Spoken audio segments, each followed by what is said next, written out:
But this is my first time working with this, and this is pretty cool.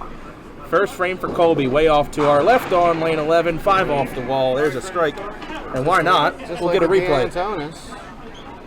Just your typical 1-3 pocket, yellow and black Comet, 5 off the wall, as cool as you'd like. Let's see if your old dad can match his son. First frame for John on lane 12. And another 2-1. Heavy for John, but when he was over here 17 and 18 in the last game, John was hitting heavy a lot, but it's a lot of pin action. I think normally, if he's going to pick one or the other, I think his ball being slightly heavy is better. Good bit at it, open frame. Yeah, I agree with that. Of course, the other piece of technology here that's been donated for is these nice portable monitors we have so that we can watch this game off the monitors. Yeah, we're fine. These things are great. We can see it just fine. It's like we're right there. Yeah. We're watching right in front of us.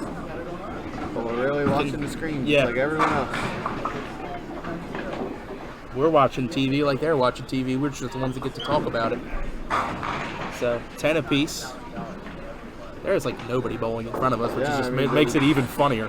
Oh yeah, there's 2 matches closer to us than the match we're watching. Sure. 5-7 split for John. 2 splits in a row to start the game.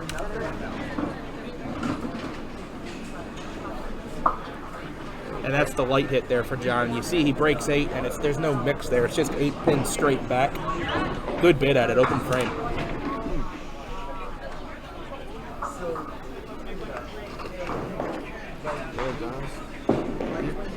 Just plugging along all day. Slides by again for 18, so early chance for his son. I don't know the overall count on the series between John and Colby, but I believe John does have the advantage by a few. So Colby be looking to pull one back today. I know in title matches, John has the advantage, but I think overall there is still a slight advantage towards John. Yeah, either one of them. Colby's looking to change that, though. Colby's got the opening double. We're going to watch this one again. This ball's even better than the first one. Or maybe not. It's a little heavy, but... A little heavy, yeah. That's taking a bit out of his dad's rule book on that one. Yeah, that's the modern power game, though, that Colby just executes perfectly. So, early double. Huge lead. He's only thrown 2 balls, but we'll see if he can add to it here for a 3rd strike. Looks good. Solid 5. Great 29 in the first.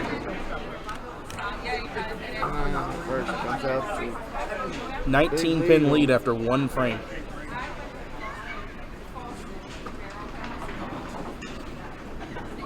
Step up to 5 there.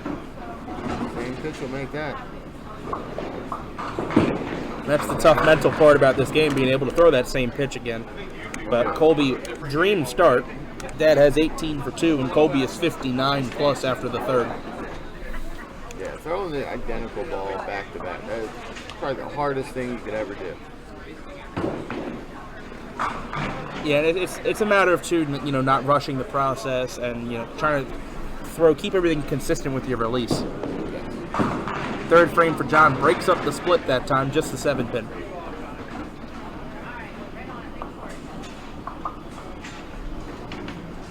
John throws a lot of strikes, but he leaves a lot of singles too. I've always noticed that. And while you'll see differences in, strike potential or whatever, the thing that makes all these multi-time Pro Tour winners great is they are lights out spare shooters. Oh, yeah. You have to be. Yeah, it's fair game. That's in the Pro Tour, that's in duck pin in general. If you want to be successful, you've got to be able to shoot your spares. Right. For anybody over 125 average shoots a lot of spares. Yes, and needs to make more than half of them. Oh yeah. And events like these against some of the people that you see, Matt Kruger, Walt Brooks, Joey Sears, Johnny DeAntoniis, Colby DeAntoniis, people like them. If you miss spares, they're going to leave you in the dust. Yeah. Yeah, you have to be A+ game when you're going against them.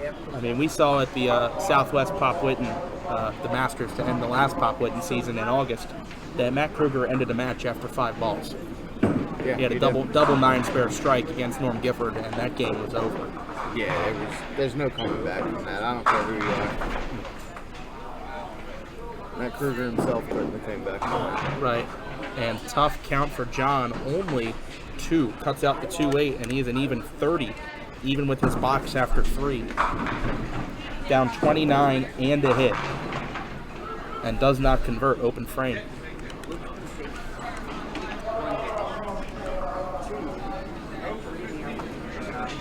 So bad.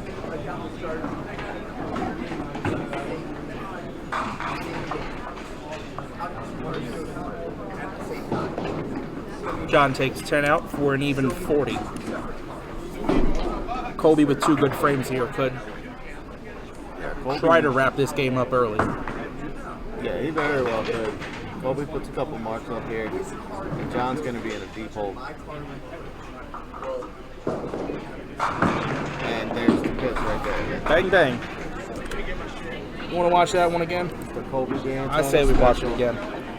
And no, folks, this is not a replay of the first strike or the second strike. Oh, this is But just third a, out of 4 frames. just a carbon copy. That time in the 1-2 pocket. So Colby up 39 and a hit after 4. You know, I remember watching. You can't be in a much better spot than that. I remember watching Colby when he was growing up, Southwest in the morning leagues, and even Sure. then you knew that he was going to win Pro Tours. Sure. Not because he was a DeAntoniis, but even at 11, 12 years old, I've never seen another kid hit the head pin more than he did. Yeah. That amount of consistency at that age is just incredible. Yeah. Colby no sir on the Dave Jones shot, but a nice 7 count. He'll be in the mid-90s after 5. Takes 10 out. 96 half for Colby.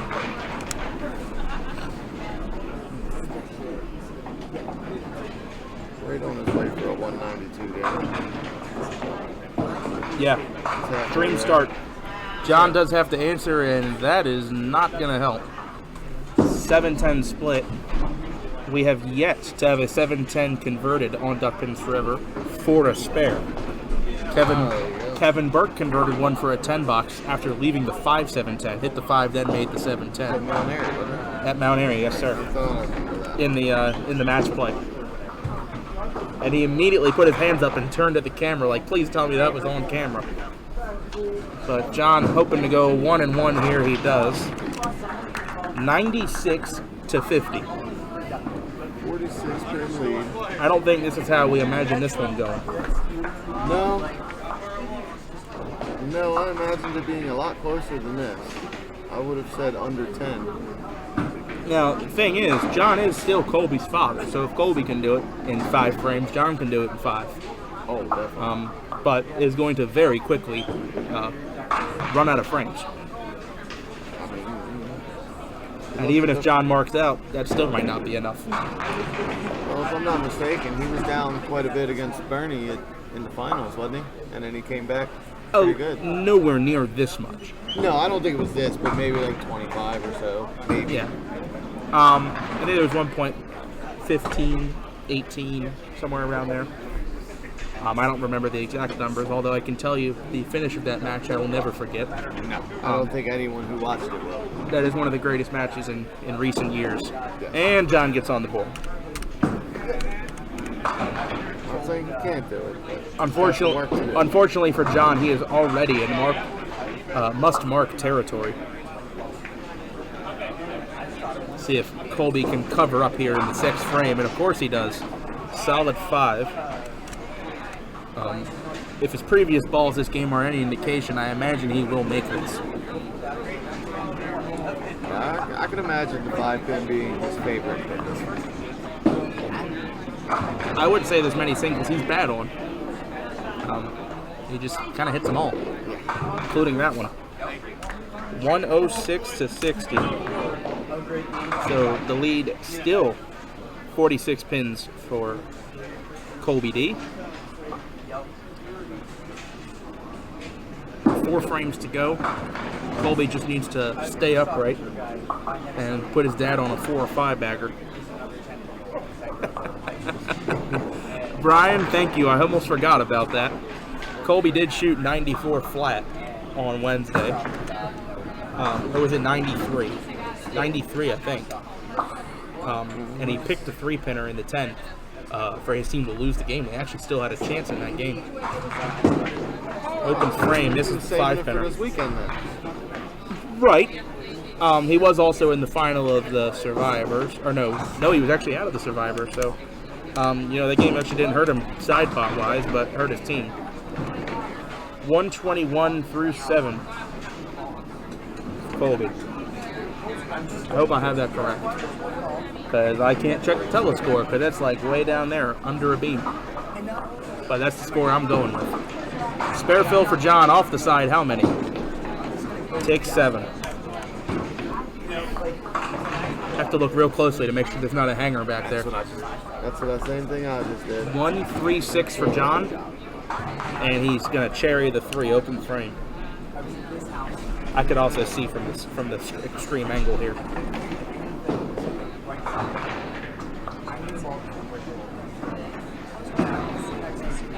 Yeah, we're on 11 and 12. Right. Oh, the length. Oh. That was 9 out for John, right? That would be a little too hard for my eyes. No, it's 10 out. 10 out. I almost gypped John a pin there. 10 out. Had to use replay to figure out. John coming back. He's just strike territory now. Hey, ding, ding. Ross, ding, ding. Here we go. Strike for John. He is, after all, Colby's father. Hit him thin, watch him spin. Not that it's going to matter. I think this game is over. 44 pins is hard to bring back in 3 frames unless Colby falls off a cliff. And solid 5. Go figure that one. Even Another single for Colby. Even 10 boxes right now are fine for Colby. Yeah, John's got a lot of work to do. It will need multiple strikes to try to make it close.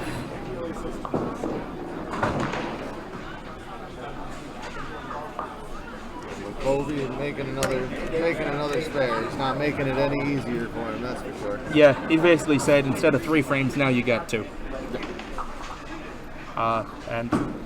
Or you better 4-bagger out in order to beat me. I can count on 1/5 the amount of people I know that have brought back 44 pins in 2 frames. At 0. Normally that just doesn't happen. Yeah, that's a very hard comeback. Yeah, especially when Colby's going to catch a break like that on a tidal wave strike, a poo ball. 151 plus through 9. I might be too late here for the replay. Yeah, I am. But that was a sloppy ball.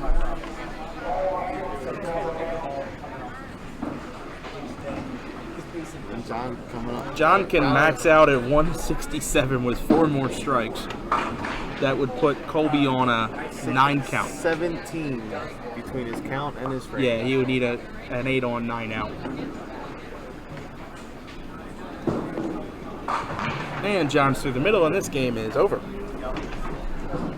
This is an absolute runaway. Colby pulling one back on his dad. I'll have to ask one of them for what the total lifetime win-loss record is, but I believe it will still be advantage Dad. Yeah, I kind of feel like it's only a couple of wins. It's getting closer. It's not a runaway, no. 8 on for John. Not with either one of these two. And this isn't the last time you'll see these two going head-to-head. Absolutely not.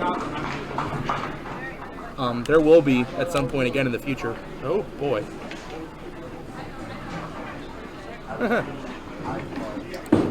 Got a little aggressive there with my fingers. There will be at some point or another where they're going for a star again.